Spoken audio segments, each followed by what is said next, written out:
السلام علیکم ورحمۃ اللہ وبرکاتہ۔ دوستو، اب تک تو لوگ موبائل پر فلٹر لگا کر کیمرے پہ عجیب چہرے بنا لیتے تھے، ڈاگ جیسے چہرے بھی بنا لیتے تھے، لیکن اب معاملہ یہاں تک پہنچ گیا ہے کہ لوگ ڈاگ جیسا بننا بھی چاہتے ہیں۔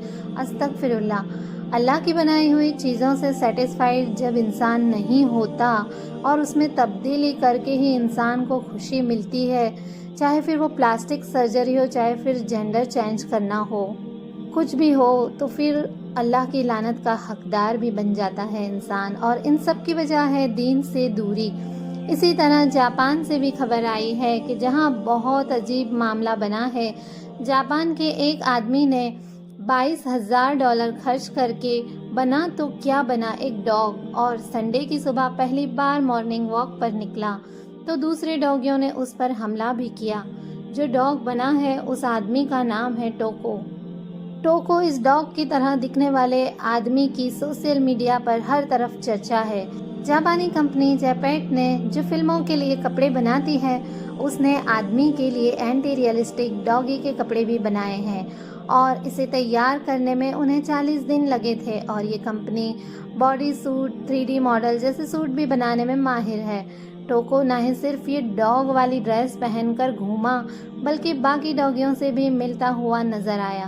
یوٹیوب پر اس کا ایک ویڈیو بھی شیئر کیا گیا ہے جس میں ٹوکو ڈاگ کی ڈریس پہن کر سڑک پر گھومتا دکھائی دے رہا ہے۔ اس ٹوکو کو بچپن سے ہی ڈاگی بننے کا بڑا ہی شوق تھا، اور اس خواہش کو پورا کرنے کے لیے ٹوکو نے 18 لاکھ روپے خرچ کیے ہیں اور اپنے لیے ڈاگ والی ڈریس بنوائی۔ اور یوٹیوب چینل پہ ویڈیو شیئر کرتے ہوئے ٹوکو نے لکھا کہ یہ ویڈیو پچھلے سال شوٹ کیا گیا تھا، جبکہ ایک German T V station RTL سے میرا انٹرویو لیا گیا تھا۔ شکر ہے پھر مجھے ویڈیو کا استعمال کرنے کی پرمیشن مل گئی، اس لیے میں نے یہ ویڈیو اپلوڈ کی ہے۔ اور ٹوکو نے بتایا کہ میں نہیں چاہتا کہ میرے ایسے عجیب شوق کے بارے میں کسی کو پتہ چلے، خاص کر انہیں جن کے ساتھ میں کام کرتا ہوں۔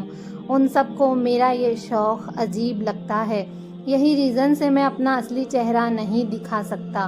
اور ٹوکو نے اپنے چینل پر بھی اپنا یہ سفر شیئر کیا ہے۔ اس چینل کے 31,000 سے بھی زیادہ سبسکرائبر ہے، اور اس ویڈیو کو 1 ملین سے بھی زیادہ بار دیکھا گیا ہے۔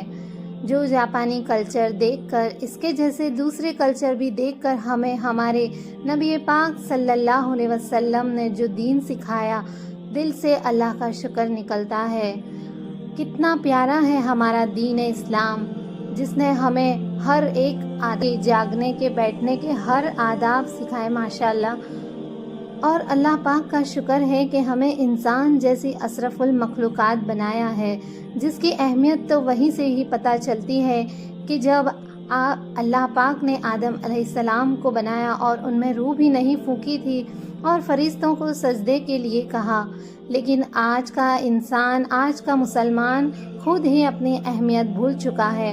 اسی ترقی کچھ کام کی نہیں جہاں انسان کو انسان ہونا پسند نہ آئے اور ایک ڈاگ جیسی حقیر مخلوق انسان بننا چاہے۔ استغفر اللہ۔ اسلام سے دوری کا انجام بھی عبرتناک ہوتا ہے۔ اللہ ہم سب کو ہدایت دے، آمین، اور اللہ ہم سب کے گناہوں کو معاف کر دے، آمین ثم آمین۔ السلام علیکم ورحمۃ اللہ وبرکاتہ۔